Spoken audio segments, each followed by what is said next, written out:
Terror का मतलब है महान भय। Terror means great fear. यह एक बहुत मजबूत भावना है। It is very strong feeling. खतरे के समय लोग भय महसूस करते हैं।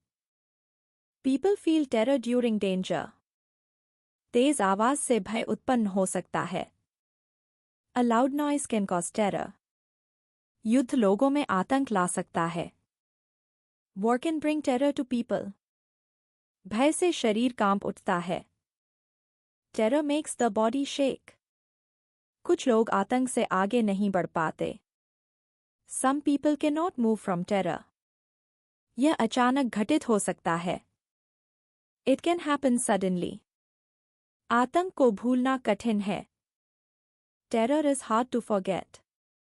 इससे लोगों की भावनाएं बदल सकती हैं। It can change how people feel.